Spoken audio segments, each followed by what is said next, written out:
શું તમે ક્યારે વિચાર્યું છે કે મેલેડીમાં દરેક ભક્તને સપનામાં દર્શન કેમ નથી આપતા?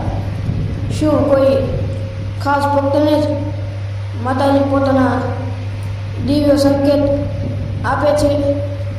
જો તમે પણ મેલેડીમાંના ખાસા ભક્ત છો તો આ વિડીયો છેલ્લે સુધી જરૂર જોવો, કારણ કે આજે એવી વાત જાણવા મળશે જે કદાચ તમે પહેલાં ક્યારેય સાંભળ્યું નહીં હોય. આ વિડીયોના અંતમાં હું એવી એક વાત પણ સમજાવીશ જે ઘણા ભક્તોના જીવનમાં સાચી બાબત થઈ છે. જય મેલેડીમાં બધા મિત્રોને. મેલેડીમાં પોતાના દરેક ભક્ત પર કૃપા કરે છે, પરંતુ દરેક ભક્તને સપનામાં દર્શન થાય જ એવું જરૂરી નથી.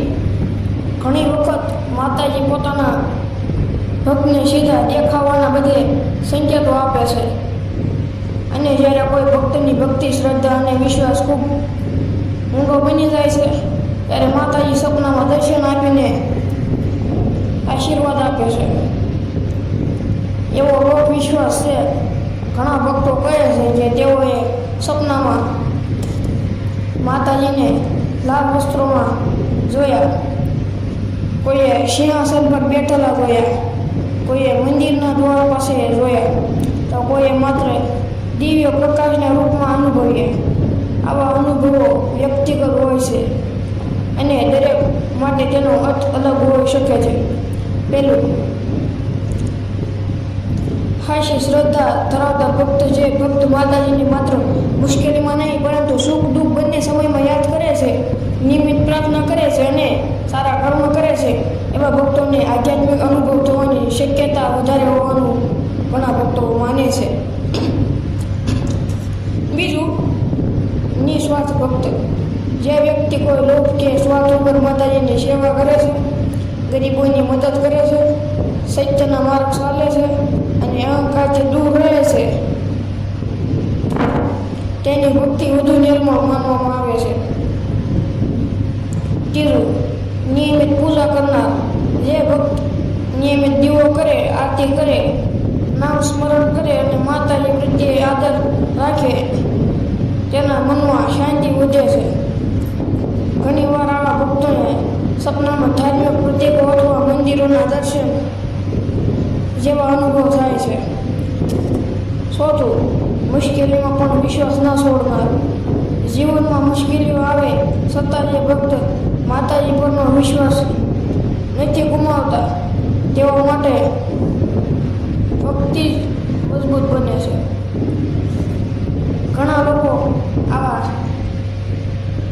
સમયમાં મળેલા સપનાઓ પ્રેરણારૂપ માને છે. પાંચમું, શુદ્ધ મન અને સારા વિચારો. ઈર્ષ્યા, દ્વેષ અને ખોટા કર્મોથી દૂર રહીને પ્રેમ, દયા અને કરુણા સાથે જીવવાનો પ્રયત્ન કરનાર ભક્તો આધ્યાત્મિક રીતે વધુ શાંત અનુભવતા હોય છે. સપનામાં દર્શનનો અર્થ શું? દરેક ધાર્મિક સપનાનો અર્થ દિવ્ય સંદેશ હોય એવું કહી શકાય નહીં. ઘણીવાર આપણા મનમાં ચાલતા વિચારો, ભક્તિ અથવા દૈનિક જીવનના અનુભવો પણ સપનામાં દેખાય છે. તેથી કોઈ પણ સપનાને લઈને ડરવું નહીં. અતિશય નિષ્ક્રિય કાઢવું યોગ્ય નથી.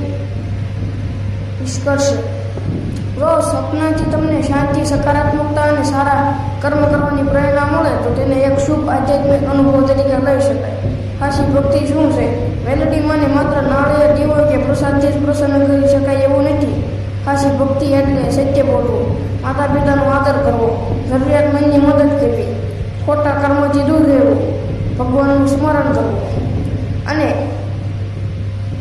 ભગવાનનું સ્મરણ રાખીને સારા કર્મ કરવું. આવા ગુણો ધરાવતા ભક્તોનું જીવન ધીમે ધીમે સકારાત્મક દિશામાં બદલાતું જાય છે. મિત્રો, જો તમને ક્યારે મેલેડીમાંના દર્શન સપનામાં થયા હોય અથવા કોઈ અનોખી આધ્યાત્મિક અનુભવ થયો હોય તો તેને શ્રદ્ધા સાથે યાદ રાખો, પરંતુ અંધવિશ્વાસ ન રાખો. ભક્તિનો સાચો માર્ગ સારા વિચારો, સારા કર્મો અને નિસ્વાર્થ સેવા છે.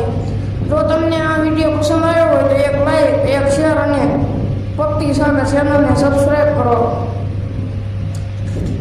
કોમેન્ટમાં જરૂર લખો જય મેલડીમાં. અને માતાજી તમારી તથા તમારા પરિવારમાં પોતાની કૃપા હંમેશા વરસાવે રહે. જય મેલડીમાં, જય માતાજી, જય મોગલમાં, જય જામુનમાં.